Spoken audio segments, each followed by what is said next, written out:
Eu vou conversar hoje aqui com meu amigo já de muito tempo, Ivan Ribeiro. Eu já não o vejo já desde os anos 90 e através desses nossos novos recursos, vamos bater um papo aqui sobre a trajetória, né? O movimento punk, a luta contra o racismo. Vamos falar de política, então só aguardá-lo aqui. Nós já estávamos aqui fazendo um teste e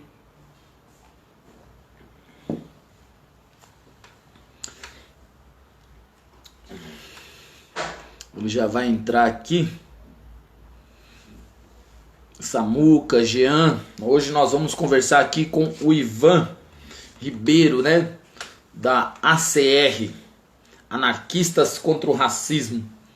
Só aguardando ele entrar aqui. Temos aqui uma série de perguntas. Mestre Paulinho Mato Grosso, meu amigo Mestre Paulinho, um grande abraço. Vamos conversar aqui com meu amigo Ivan Ribeiro.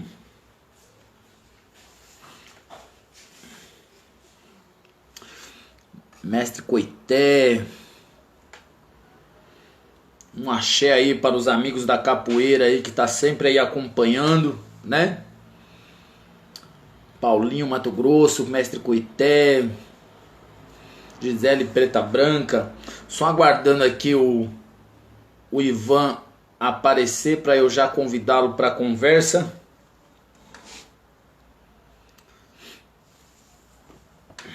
Tomando aquele cafezinho. Ivan já entrou aqui. Vou chamá-lo para a conversa.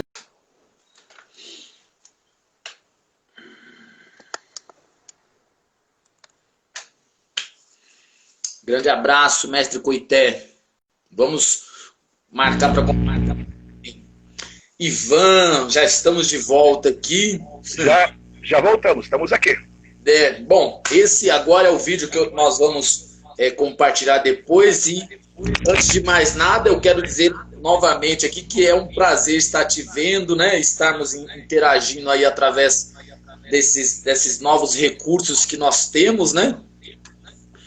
E como eu já tinha falado faz muitos anos, eu me lembro exatamente o dia que nós nos vimos pela última vez e tenho visto aí, acompanhado aí as redes sociais e fiz o convite aí para a gente bater esse papo aí. O pessoal vai entrando aí, fique à vontade aí para falar alguma coisa aí antes do pessoal já sentar em suas poltronas aí.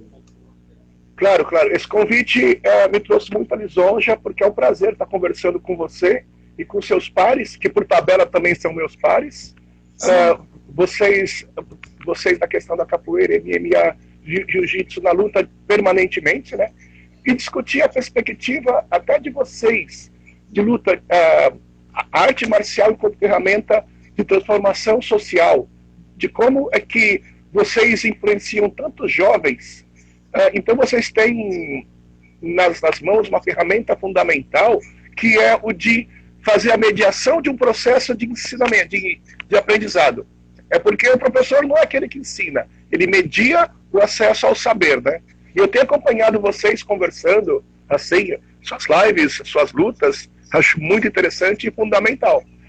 Perceba que em campos distintos, estamos no mesmo caminho, construindo aquela perspectiva de transformação, de reflexão, de propor reflexões e resistências, né? O que é fundamental, né? Verdade. Muito bom. Bom, eu tenho começado sempre as minhas entrevistas, né? Perguntando quem é a pessoa que eu estou entrevistando, até para ela mesmo falar com as próprias palavras, quem é a pessoa aí desse lado, né? Então, eu quero saber aí quem é o Ivan Ribeiro, né? Como conheceu o movimento anarcopunk, como se envolveu, né? Com o punk, com essa luta contra o racismo, né? Fale-me para nós aí, é praticamente uma apresentação. Quem é o Ivan Ribeiro, anarcopunk, antirracista, ativista, né? Militante? Historiador. Historiador, isso. Então, o Ivan é um paulistano, só uma questão geográfica, de 51 anos, que está aqui no sul catarinense desde 96, e que desde os 12, 13, adentrou na questão da cena punk. Eu não estou no M-Punk, eu sempre digo isso. Eu descobri meu referencial na cena punk. Na cena punk, aquele movimento inicialmente de contestação juvenil, que usa o seu comportamento cotidiano e a sua estética como uma forma de enfrentamento de uma sociedade da qual discordamos. Daí eu estou aqui faz aproximadamente 26 anos, e o punk foi o que eu pude canalizar a minha revolta incontida. Eu não sabia o porquê da revolta. A condição de vida em São Paulo era muito difícil. Eu morava em Cortiço. Morávamos eu, minha mãe e minha irmã, certo? Morávamos num Cortiço que era um casarão, tinha aproximadamente 30 casas, 2 banheiros, e era tudo muito caótico. E o aperto econômico era muito grande. E minha mãe e minha irmã somente, meu pai ausente. E eu imaginava que a condição que eu passava e sofria era por conta de, como chamado na época, nos anos 70, mãe solteira. Eu não vinculava o que eu passava e o que eu sofria por conta da questão étnica. Eu não tinha essa percepção, até porque minha mãe é de origem europeia, minha mãe é branca, e eu sou o que, eu não aceito mais o que eles chamam de mulato e ou mestiço. As duas referências não me contemplam. E aos poucos eu fui percebendo que a condição econômica, a condição de moradia, era tudo que forjava e forçava uma revolta muito grande e incontida em mim. E eu via nos anos 80 aqueles jovens passando assim, com aqueles visuais, e via num jornal ou numa revista, coisa assim. Eu achava o máximo, porque era uma expressão estética de uma rebelião. E eu comecei a acompanhar, comecei nos anos 80, acompanhar essa movimentação, e eu sempre li bastante, desde os 13, 14 anos, né? Eu comecei a ler sobre anarquismo, e comecei 13, 14, a namorar literatura libertária, assim, e fui me aprofundando nessas questões. Entendi. Aos 14 anos aproximadamente, eu tive os primeiros contatos físicos com o pessoal punk. Em 85, teve um festival punk na esquina de casa, e passou aquele pessoal subindo, o baixo num case de tecido feito uma mochila, aquele visual da época punk rock, e aquilo, nossa, me causou muito impacto. E eu fui nesse som, né? Isso em 85. Mas já tinha autodenominação de punk. E a partir dali eu fui conhecendo pessoas e pessoas e pessoas. Até então, era o movimento punk, certo? Daí você pergunta, como é que você entrou no anarcopunk? Isso nos anos 80. Nesse final da década de 80, eu tive muito contato em várias cenas, em vários bares, vários botecos, com a cena punk local. E na época era tipo Warriors, eram as gangues, era aqui a minha região, ali a sua região, e o pessoal se pegava. Eu nunca andei assim, nunca fui integrante de gangue nenhuma. Conheci o pessoal SP, conheci o pessoal que estava surgindo, Devastação Punk, conhecia Funeral Punk, conhecia várias gangues, mas sempre andei sozinho. Isso eles cobram caro, né? Porque essa autonomia é de não levantar região nenhuma e bandeira nenhuma de gangue nenhuma, cobra caro, porque se eles te pegam sozinho, eles te acusam de ser do grupo oposto. E o que aconteceu comigo em 86, né? 86, na Praça Roosevelt, 26 de dezembro, eu não esqueço, 1986, estava eu e meu parceiro lá, chegou uma gangue, começaram a apavorar, sobrou para nós. Eu tive meu nariz quebrado, eu tinha 17 anos na época. Tive meu nariz quebrado, meu colete roubado, minha carteira roubada. Voltei para casa andando, morava na Zona Norte, ali perto, no Bom Retiro. Voltei para casa destroçado, assim, roubado, nariz quebrado, sem dinheiro, andando. Puto da vida, eu imaginei. Não, pera ainda, se isso é punk, eu não sou punk. é porque eu imagino o punk uma expressão estética e comportamental de resistência ao que está aí. Se isso é ser punk, então não, eu não sou punk. Aí fiquei um tempinho lambendo as feridas e refletindo e pensando. Aí eu pensei o seguinte, não, isso não é punk, isso é outra coisa. É porque punk, o que eu entendo, é a vinculação com o anarquismo, é a vinculação com uma sociedade mais igualitária, menos injusta, sem fronteiras, sem bandeiras. Aí eu falei, não, mas não pode ser punk isso. Nesse meio tempo, simultaneamente, eu conheci o CCS, o Centro de Cultura Social. Sim. Eu já fazia leitura bastante, eu e meu parceiro da época, meu cúmplice de leitura, o Cícero, leitura de anarquismo, e nós pegamos e fomos visitar o CCS, descobrimos onde que era, lá no Brás, na famosa Rubira de Oliveira, e lá eu encontrei toda uma geração do começo do século XX do anarquismo. O Cubeiros, o Martim e vários outros parceiros. E ali eu comecei o contato com eles para sistematizar a pesquisa em relação ao anarquismo, certo? Isso sendo punk. Só que ocorreu comigo e com alguns outros punks, ao chegarmos no CCS em 86, eles tinham reaberto em 85, após a ditadura militar. Quando nós chegamos, jovens, afoitos, loucos por ação, e eles, os velhinhos, né, estavam mais na questão da formação teórica. Aí nós, eu digo por mim, né, deu uma estranhada neles, e eles comigo por conta da questão estética. Eles não entendiam o que faziam aqueles jovens, cabelo arrepiado ali, praticamente. Pra você ter uma ideia, eu mandei uma carta para o CCS, eu me nominava Ivândalos Podreira. Punk sempre tem alcunha, né? Sim. Então era Ivândalos Podreira.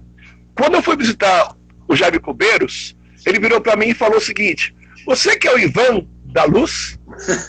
Não. Aí aquela coisa, deu essas questões, né? Aí eu fiquei uns 2, 3 anos lá dentro. Depois nós rachamos com o CCS, um grupo de punks, e fomos atuar com a COB, Confederação Operária Brasileira, que era o anarquismo no sindicato, anarcossindicalismo, através de uma pessoa que circulava direto lá dentro do CCS, uma pessoa muito polêmica na época e depois, chamado Leonardo Morelli. Daí o Morelli, que já estava ali há mais anos, rompeu com o CCS, fizemos um indicativo e nós assumimos a COB, Confederação Operária Brasileira, aqui no Brasil, né? Sim. Aí nós tínhamos núcleo em Porto Alegre, núcleos em Brasília, núcleo do Paraná, núcleo da Bahia, e fomos tocar o CCS. E no CCS, a COB, e na COB, na época, eu fiquei responsável por montar a Juventude Libertária, nos anos 80. Então eu viajava os estados onde tinha núcleos, e procurava o pessoal punk, o pessoal que circulava em torno da COB, da Confederação Operária Brasileira, e propunha a criação de núcleos da Juventude Libertária. E desses núcleos, muitos eram punks, que, assim como eu tinha me aproximado do CCS em São Paulo, eles tinham se aproximado dos núcleos anarcossindicalistas pelo Brasil todo. E eu circulava vários estados, montando a Juventude Libertária. Nessa mesma época, aí em 88, fiz minha primeira viagem interestadual, que eu fui para Porto Alegre, Rio Grande do Sul, participar do Encontro Interamericano da AIT. Veio a Brigitte Viborra, que era a coordenadora mundial da AIT, Associação Internacional dos Trabalhadores. Tinha pessoas dos Estados Unidos, Bolívia, México, Uruguai, Paraguai, Argentina, e fizemos toda uma confraternização lá, né? Isso atuando na minha militância anarcossindicalista. E nessa época eu estava com uns 18, 19 anos, em São Paulo fazíamos os agitos, né? Teve uma época, isso não era só a época que você chegou um pouquinho depois. Sim. Em 89, nas repressões que os sindicatos sofriam, um grupo de cosipanos da Companhia Cirúrgica Paulista de Santos foram demitidos por conta de uma greve que foi feita. E nós, enquanto anarcossindicalistas, defensores da ação direta, de uma ação efetiva, e bem crítico à questão sindical, nós pegamos e fomos apoiar esses parceiros sindicalistas ligados à COSIPA. E propusemos ação direta.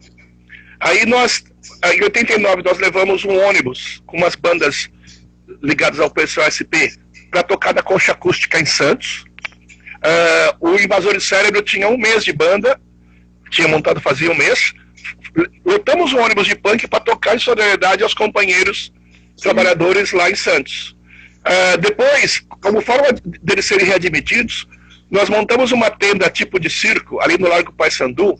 Ficamos acampados junto com os trabalhadores durante quase 2 meses, pressionando. Ali era a sede da COSIPA estadual, a sede era lá no Largo do Paissandu.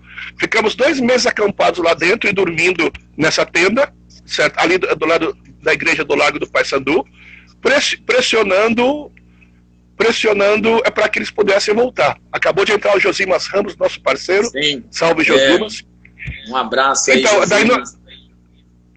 Daí nós ficamos, eu fiquei atuando nessa questão do anarcossindicalismo.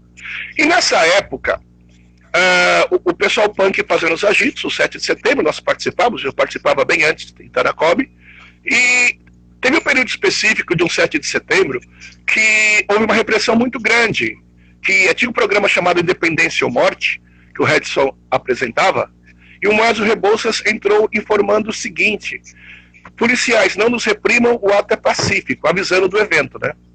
A polícia, assim como hoje, resquício da ditadura, pegou e botou 2 caminhões lonados, a panqueada descia no Parque da Luz da Tiradentes, entrava direto pro caminhão à base da porrada. Levaram para os quartéis e altas repressões.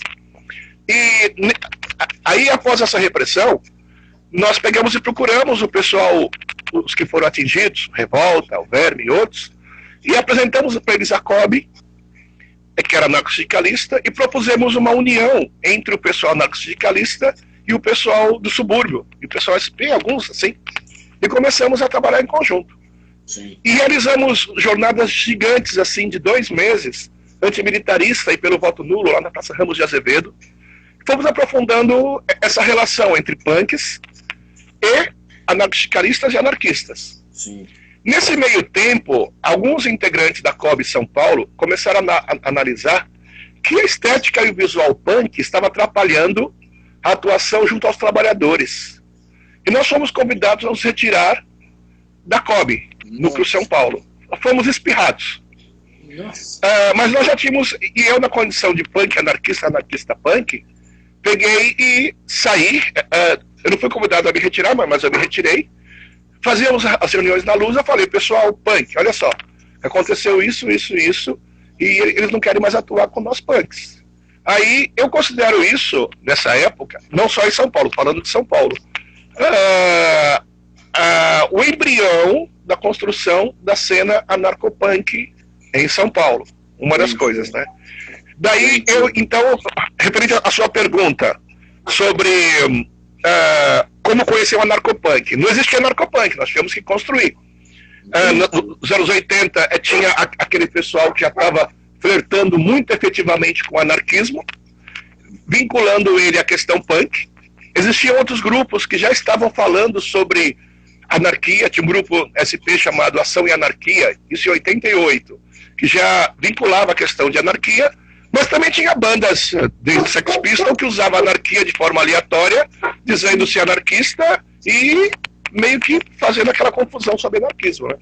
Então eu considero que nós construímos o anarcopunk foi a vinculação efetiva para nós, pelo menos em São Paulo, de nossa construção vinculando a cultura punk, aquela cultura de resistência estética e comportamental, criticando a sociedade, vinculando ideologicamente com a questão do anarquismo. Então nós fizemos, eu acredito, pelo menos isso, a minha posição, que nós pegamos e demos uma implodida no punk, no sentido que nós fomos buscar um vínculo efetivo do punk com a cultura anarquista, certo? Legal. Aí criamos o anarcopunk. Depois de 91 teve aquele encontro em Belo Horizonte, que vieram punks do Brasil todo, e aí nós sistematizamos o MAP, né, Movimento Anarcopunk. Sim. Que aí veio até a cara de Roraima, que passou 2 dias em barco para chegar numa capital para poder descer. Isso foi marcante para nós. Então eu não entrei para o anarcopunk, nós construímos o anarcopunk, né? Na versão de São Paulo. Né? Olha só que bacana. E a partir daí, inclusive, né, já nos anos 90, o anarcopunk criou também a ACR, né? Isso. Daí, assim como nós pegamos o punk e demos uma aprofundada na questão da vinculação efetiva ao anarquismo, assumindo a questão, somos anarquistas e punks, somos anarcopunks. Assim como fizemos isso, depois, isso foi um passo muito importante para nós. Depois nós fizemos outro passo. O que era? Nossa estética sempre foi de denunciar as mazelas do mundo, o racismo, o nazismo, a discriminação, e defender nossas bandeiras. Nós somos internacionalistas, antifascistas, defendemos a igualdade ou equidade de gênero, e usamos muito isso na nossa estética. E tínhamos, por ter essas posturas libertárias, nós tínhamos os antagônicos, que eram os skinheads, os carecas, são sinônimos, tá? Na minha visão. E eles nos tinham como inimigos, porque nós éramos a antítese do que eles defendiam. Eram nacionalistas, militaristas, fascistas, xenófobos, mesmo tendo entre eles muitos nordestinos e muitos negros, mas eles praticavam, eles tinham essas práticas. Nós éramos a antítese deles. E usávamos muito pets. Eles seriam uma herança da ditadura, né? Aquela juventude que seria uma herança da ditadura? Na verdade, quando diz a questão de skinheads, reza a lenda que na Inglaterra eram jovens proletários que insurgiram-se contra o desemprego. Então eles eram frutos da crise política e econômica, que alguns grupos políticos manipularam em prol das ideologias de extrema-direita. Mas desde as origens, anos 60, na Inglaterra, eles já praticavam caça a paquistaneses e outros grupos, já eram xenófobos, tinha a questão do orgulho branco e outras questões. Então eles eram frutos, sim, da ditadura. E na época não havia muita divisão, porque os punks eram contra os skinheads, mas alguns andavam e criavam na sua banca algumas cenas assim que eram muito próximas de skinheads.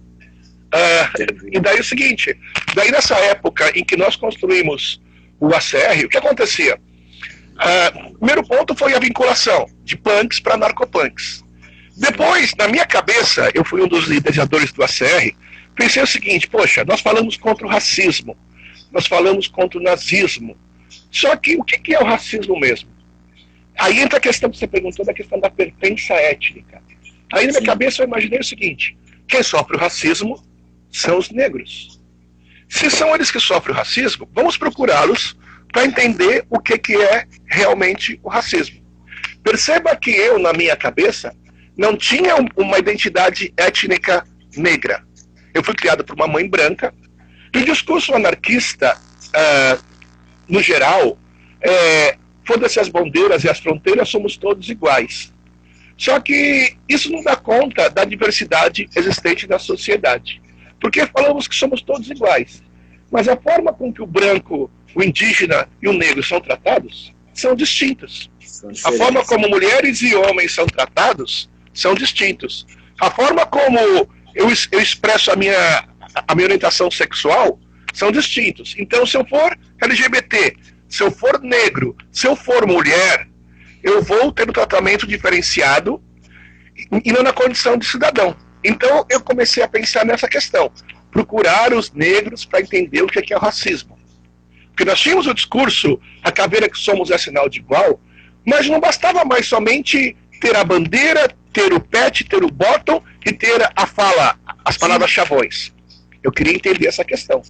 E nesse meio tempo nós denunciando o racismo, tudo. Aí nós tivemos um panfleto na época denunciando as ações dos skinheads, dos carecas. Fomos para Paulista fazer a panfletagem. É bom lembrar que nesse tempo, no final dos anos 80, começo dos anos 90, eu já tinha um acervo, já pesquisava a questão dos skinheads há uns 8, 9 anos. Já tinha um acervo bem interessante. E sempre socializando a informação. Nosso entendimento era entender para combater. Não adianta eu somente ir para a rua caçar skinhead sem entender que a expressão dos skinheads nas ruas, na época, eram expressões, eram frutas de uma árvore muito maior, com raízes muito mais profundas, com raízes no racismo, no fascismo, na xenofobia.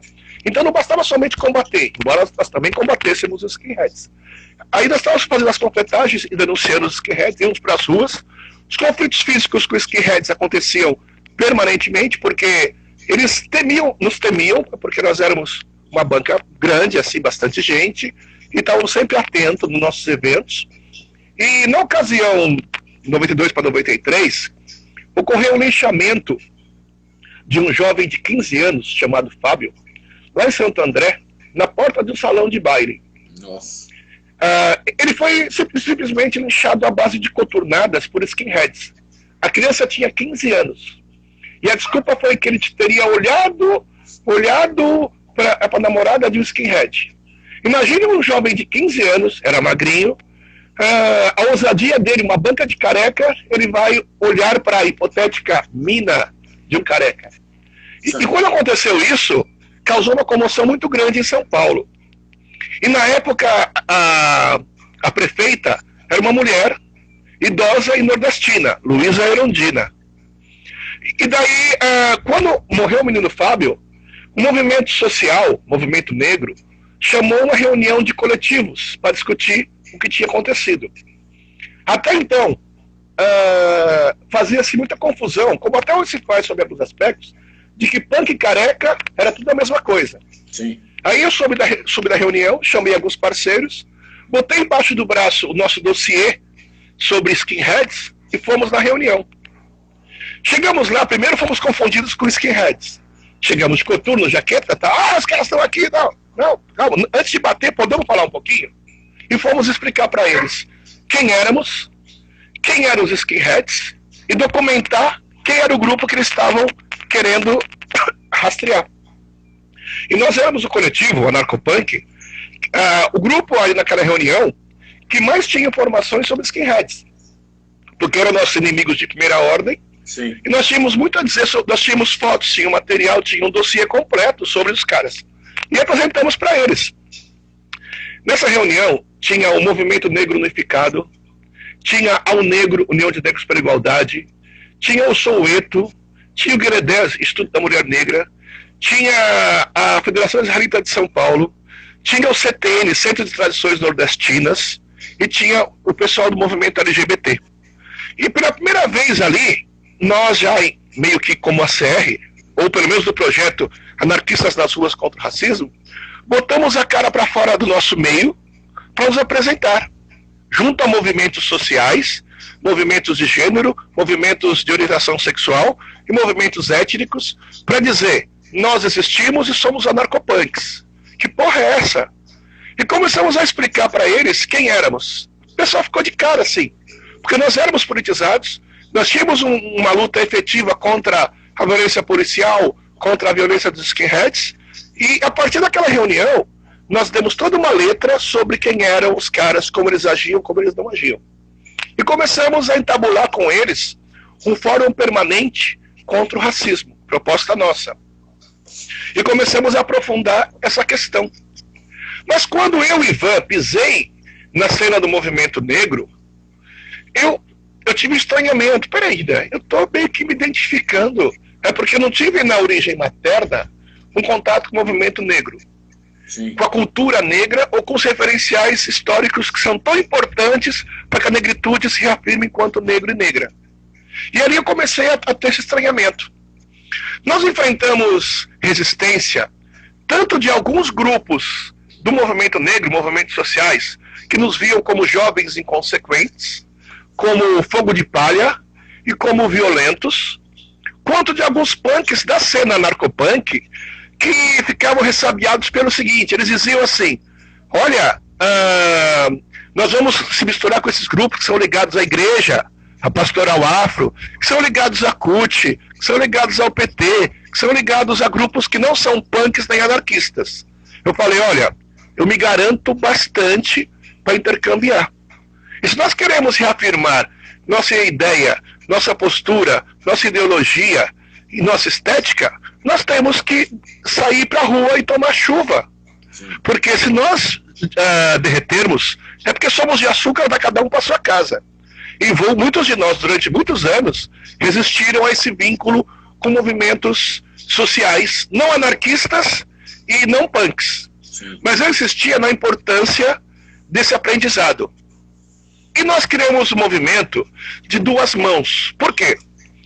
Tanto nós fomos em direção a eles e acessamos informações e dados e seminários e pessoas fundamentais para o nosso aprendizado enquanto anarquistas e punks, quanto a outra mão, nós aprendemos a cultura, quanto a questão de nós buscarmos radicalizar alguns discursos dos grupos deles. Porque, veja bem, hoje o movimento negro fala a questão da violência policial.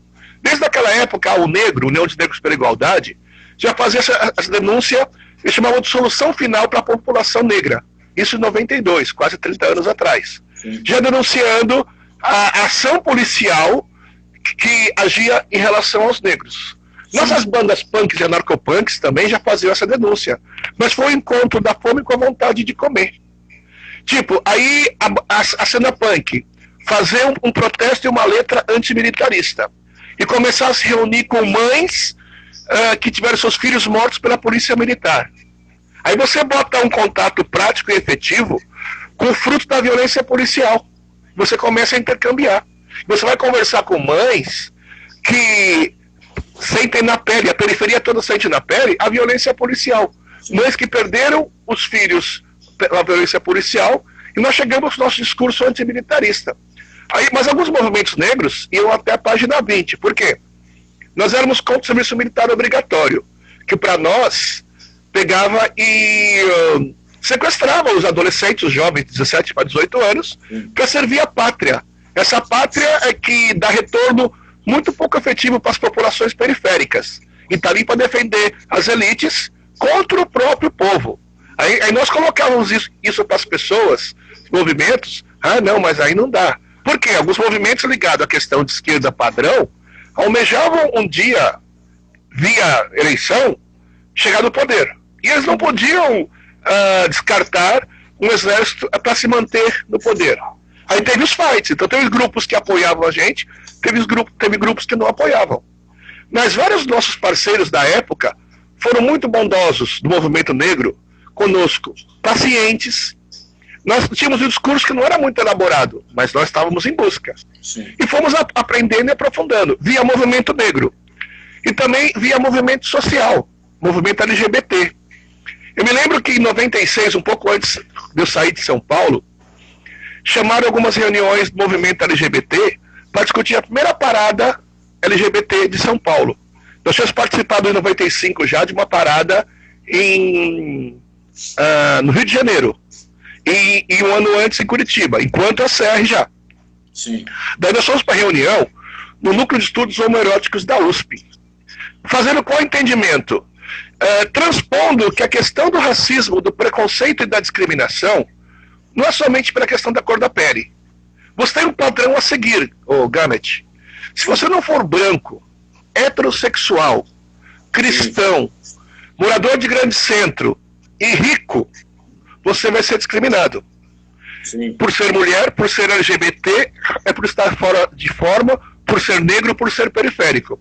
Então nós buscávamos com isso transcender a questão de somente a luta contra o racismo na perspectiva do movimento negro. Entender que a discriminação atinge tudo e a todos que não se encaixam no padrão global. Nós fomos nessa reunião dos estudos homoeróticos da USP, eu não sabia nem como tratar os integrantes quando eu estava indo para a reunião. Se era viado, senhor viado, então, não sabendo, é tipo chegar numa roda de capoeira.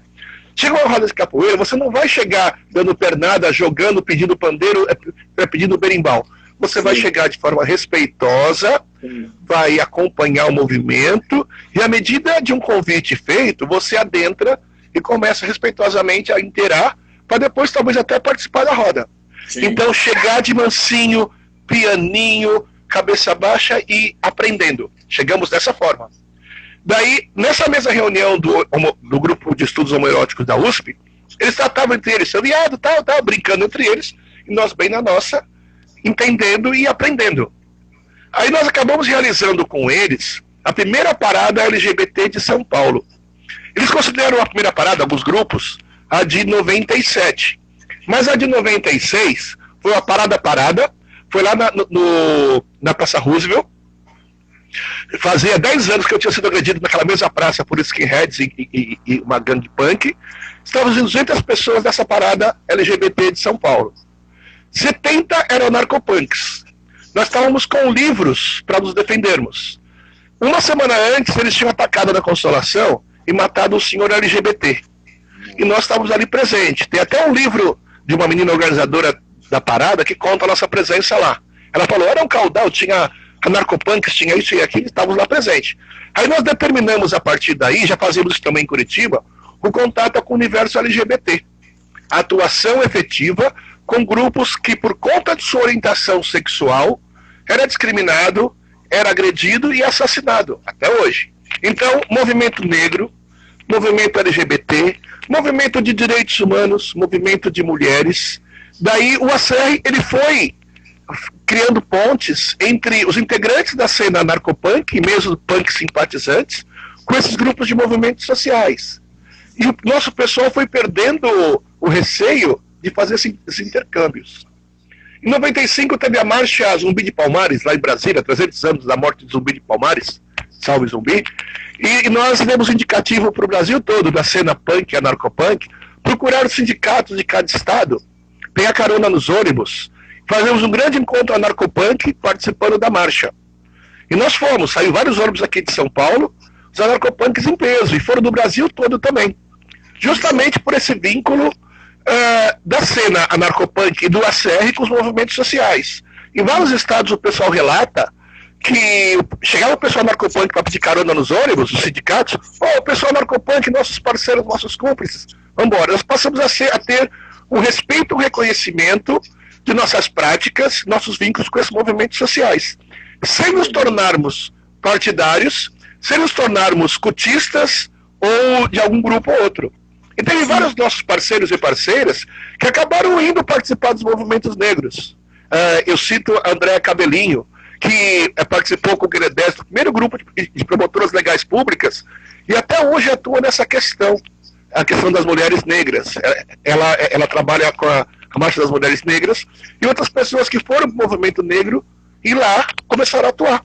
Eu não considero que o anarcopunk e o ACR perdeu um militante ou outro. Eu considero que nós plantamos uma sementinha lá de intercâmbio. E mesmo a questão da capoeira. Lembra uma época que o pessoal começou a fazer a pancapoeira?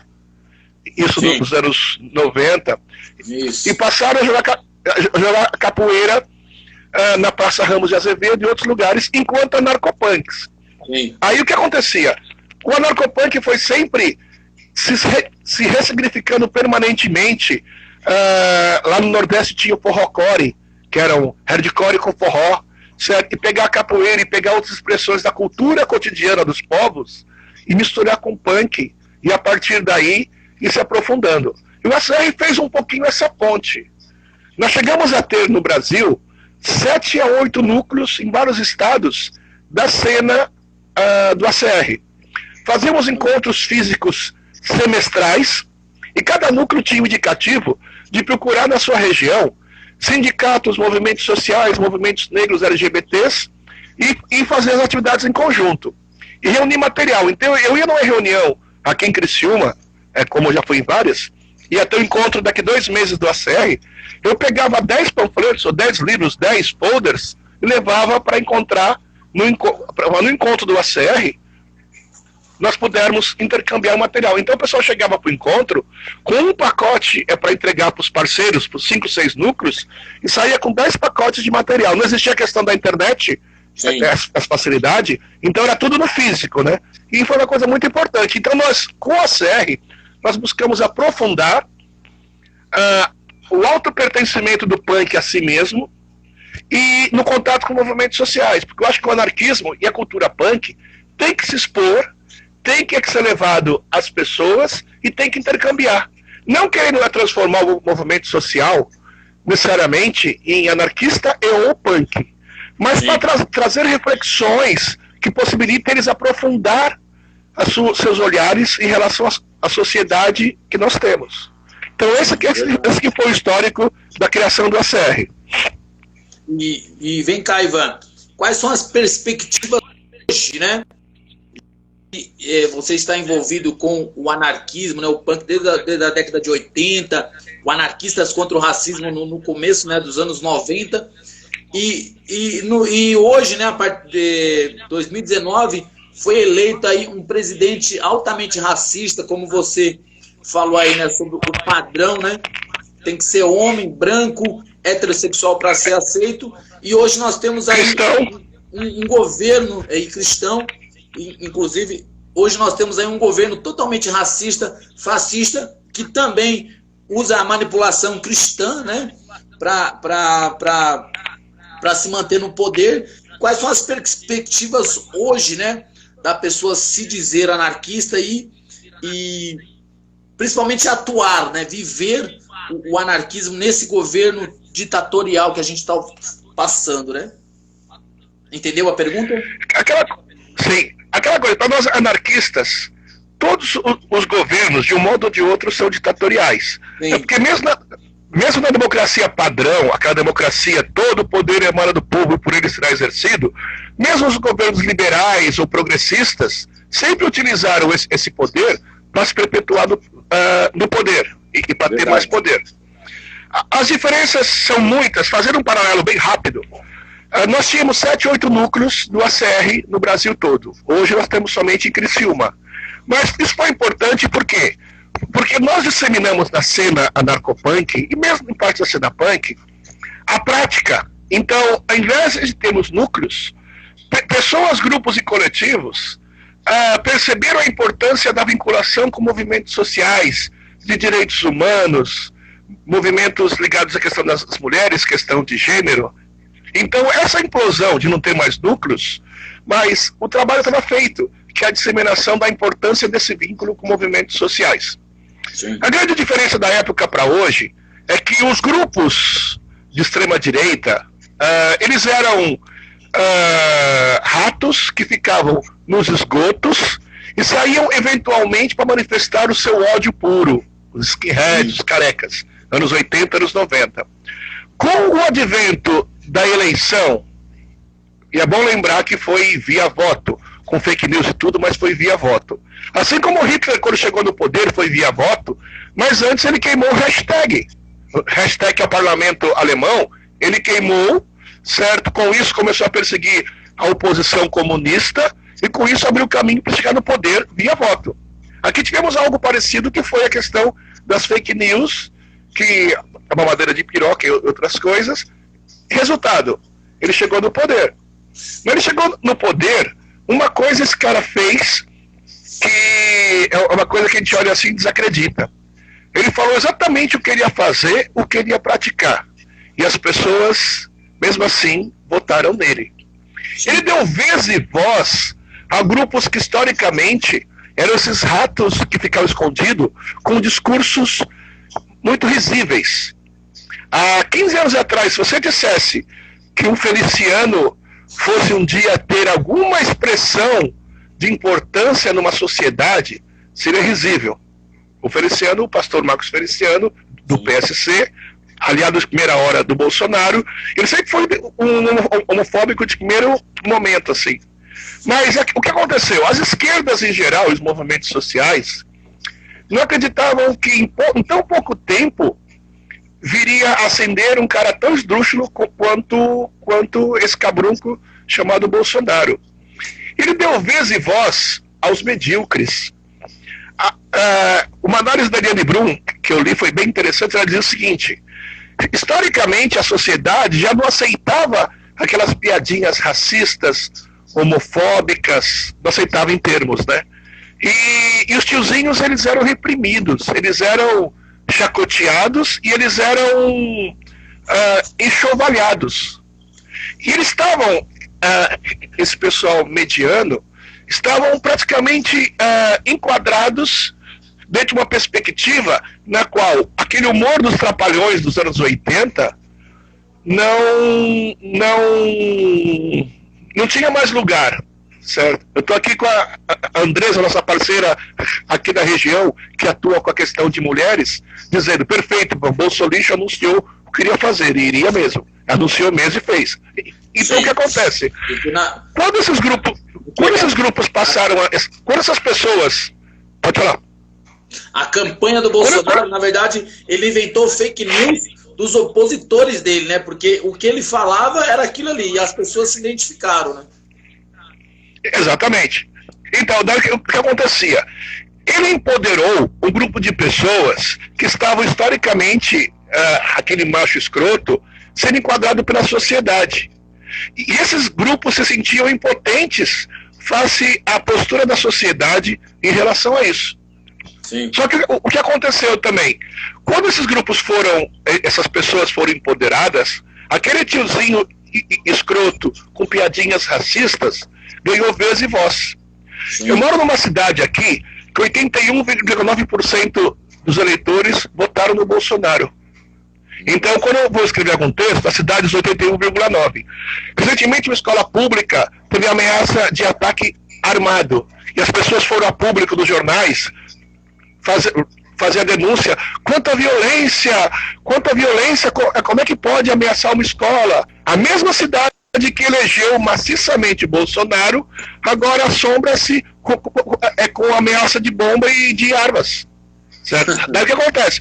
Aí esses grupos skinheads, esses grupos de extrema-direita, os partidos de extrema-direita, eles passaram a ter a voz empoderada. Sim. E a manifestar publicamente o que antes era na boca pequena. Então, eu me lembro quando os skinheads e carecas andavam pelas ruas escondidos na madrugada, faziam ataques furtivos. Um tempo atrás tinha foto deles parabenizando a polícia militar em plena Avenida Paulista. Na cara dura, os policiais batendo foto com eles. Certo? Então, o que acontece? Esses grupos foram autorizados a praticar a barbárie. As práticas políticas do Bolsonaro abriram um portão que os ataques a grupos e pessoas LGBTs, a negros e a outros grupos indígenas, e as mulheres mesmo, aumentou de forma gigantesca. Quando ele teve aquela discussão com a Maria do Rosário, e empurrou-a e chamou de vagabundo e coisas assim, era um prenúncio, ele estava dizendo a que vinha. Só que ele veio ao encontro também da sede de muitos grupos e pessoas e parte da sociedade que queriam voltar a exercer a opressão por conta da cor da pele, por conta do gênero, por conta da orientação sexual, por conta do local de nascimento. As piadas que ele faz em relação à xenofobia, sobre a cabeça de um grupo, isso e aquilo outro, é a demonstração mais cabal que a sociedade retrocedeu, deu 10 passos para trás. Aí eu fico naquela questão. As políticas públicas em relação à população negra, indígena e mulheres, que não foram obras de um partido A, B ou C, mas sim dos movimentos sociais, durante décadas foram sendo construídos. Mesmo o SUS, que nos anos 80, trabalhadores da saúde se reuniram para implementar o SUS, e eles dizem, isso é coisa de comunista. Não, isso não é coisa nem de PT, nem de comunista. Isso é coisa de movimentos sociais. A questão das ações afirmativas, da questão das cotas, da questão do feminicídio, combate ao feminicídio, da questão da participação nos conselhos nacionais de direito, que foram um ganho da sociedade, e que hoje ele simplesmente esvazia, ele tira o conteúdo, ele bota lideranças a serviço dele e acaba buscando esvaziar. Sim, exatamente. O que você falou aí, inclusive a Fundação Palmares, né, que ele colocou como presidente lá aquele Sérgio Camargo, né? Isso mesmo. E é uma presença de alguém que pode falar, inclusive por ser negro, né? Pode falar o que o presidente branco não pode falar, né? Mas é um, digamos ali, um pau mandado ali a serviço dele mesmo, né? Sim, assim, perceba que tem uma discussão bem interessante no movimento negro sobre negro vota em negro. Daí, aqui no Sul, em Criciúma, também tem essa discussão. Daí, a discussão que eu faço com os grupos aqui, como anarquista e anarcopunk, eu voto nulo, certo? Eu considero importante o seguinte, muito mais é que pintar o poder de negro é qualificar as demandas do movimento social sobre a questão das políticas públicas. E nós vamos para cima a discutir com esses grupos sobre as candidaturas negras. Certo? Qual o compromisso efetivo que o seu candidato e o seu partido têm na construção de uma sociedade? Daí aqui em Criciúma tem grupos ligados a partidos tipo DEM. Aí eu pergunto para eles, o DEM foi um partido que até um tempo atrás era quem mais atacava a questão das cotas, ações afirmativas e quilombolas. Daí veio o menino do hip hop aqui sair pelo DEM. Eu considero isso uma falta de leitura, um dissenso em relação a isso. Daí eu sempre cito a questão do negro no poder. É bom lembrar que o Celso Pitta, em São Paulo, eleito por Paulo Maluf, foi o primeiro prefeito negro de uma capital do porte de São Paulo, certo? E o Sérgio Camargo é a mesma coisa. Tipo, daí a questão do lugar de fala, né? O negro em posição de visibilidade. Isso é fundamental. Mas a extrema-direita está utilizando isso exatamente para tentar esvaziar esse discurso. Vocês não queriam negro? Está aqui o secretário, certo? Sim. Tá aí. Só que o que ele está fazendo? Ele faz o que o Bolsonaro não pode fazer, certo? Sim. Ele vai para cima, certo? Tirou as referências a Zumbi de Palmares, diz que a escravidão foi boa para o Brasil, diz que o movimento negro é um bando de marginais, certo? Olha a situação. Sim, exatamente. Ele fala, né, pela posição dele de pessoa negra, né? Coisa que realmente o presidente não pode falar. Mas eu quero saber com você agora, Ivan, a sua opinião sobre esse levante, né, antirracista, né? A partir do episódio que aconteceu nos Estados Unidos, né? O mundo inteiro deu uma acordada ou é a rede social que faz a gente pensar que as pessoas acordaram para essa questão? Nós temos aqui 6 minutos, né? E eu gostaria que você falasse um pouco sobre esse levante antirracista, antifascista que aconteceu recentemente. Sendo que, né, a ACR já existe desde 93, nós estamos aí sempre falando praticamente nossa vida toda aí de adulto, mas esse levante nesse momento, né, em que muitas pessoas usaram da imagem, né, as 2 bandeirinhas antifascista, eu queria saber a sua opinião sobre isso. Nós temos 5 minutos aqui. Isso, vou ser sintético e depois eu vou entrar em outra. Mas na prática é o seguinte, a morte do Floyd, por ter sido nos Estados Unidos e por ter sido filmada, impactou o mundo muito mundialmente. Eu acompanhei excepcionalmente a Globo News fazendo acompanhamento. Teve um dia que ela colocou até 6 jornalistas ao mesmo tempo negras e o Heraldo Pereira também discutindo a questão e causou muito impacto. Mas é interessante que eles fazem análise sempre a perspectiva norte-americana, porque no Brasil a população negra morre 9 vezes mais do que nos Estados Unidos, vítima da polícia militar. E essa análise eles não trazem para cá. Eu considero que é muito fácil você colocar sou antirracista, sou antifascista, mas é o que o ACR fez no passado e faz hoje. Buscar entender, é fundamental para as pessoas fazerem isso, o que é o racismo, o que é o fascismo.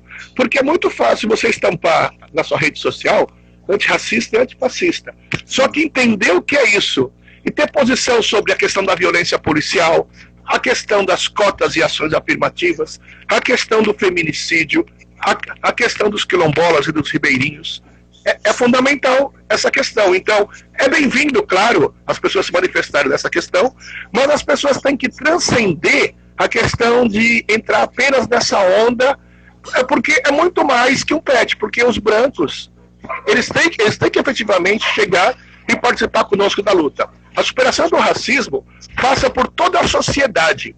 Não existe uma sociedade sem...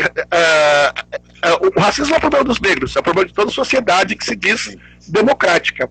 Então, muito mais que apenas botar um pet, botar uma tarjinha antifascista, antirracista, é você ter um entendimento. Primeiro, a branquitude entender dos seus privilégios.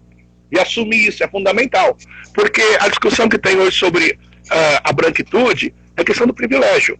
É porque muitos até se dizem antirracistas, mas não abrir mão nenhum dos seus privilégios de brancos. Mesmo brancos pobres têm o seu privilégio.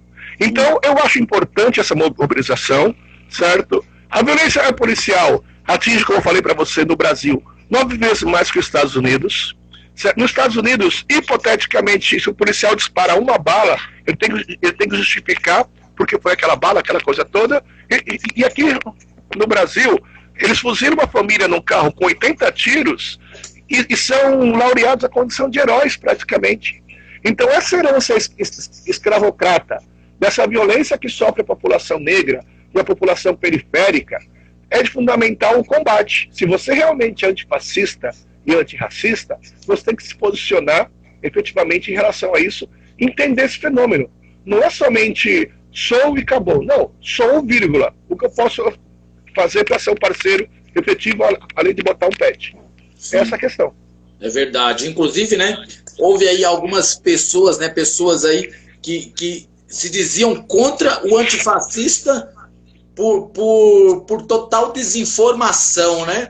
Mas nós temos aqui o tempinho já terminando, meu amigo. Eu quero agradecer às pessoas que acompanharam aí a nossa live aqui com o Ivan Ribeiro, meu amigo já de longa data, há anos que eu não vejo.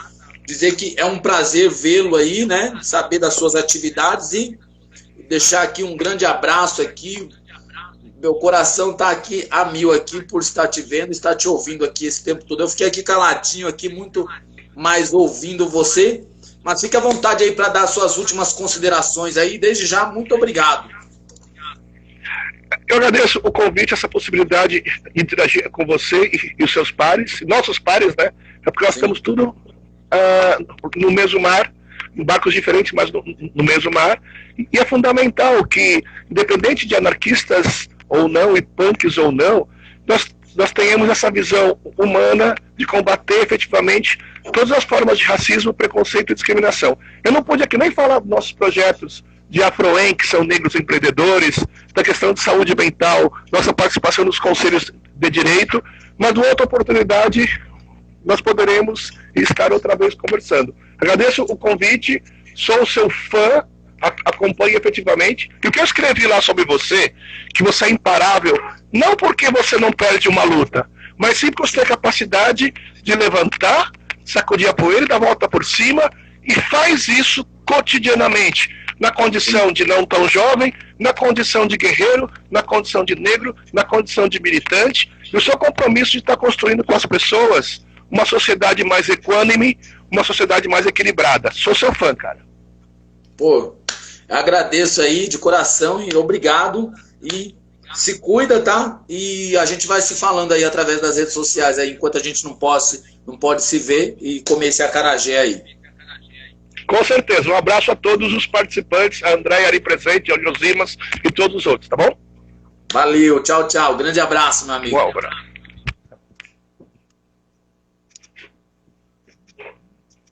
Deixa eu tirar você aqui. Isso, tira. Tchau. Tchau, valeu. Tô tentando tirar você aqui, mas já vai cair. Valeu. Deixa eu... isso. Pessoal aí, esse é o Ivan Ribeiro, tá? Para quem quiser saber mais sobre os trabalhos do Anarquistas contra o Racismo, procure aí nas páginas do Facebook, né, nas redes sociais aí, ACR, Anarquistas contra o Racismo, que tem muito conteúdo, muito trabalho aí, afinal são quase 3 décadas, desde 1993 aí, atuando com o ACR, Anarquistas contra o Racismo. Eu fiquei emocionado aqui, de tanto ouvir esse rapaz aí, e um grande abraço a todos vocês aí, se cuidem. Valeu!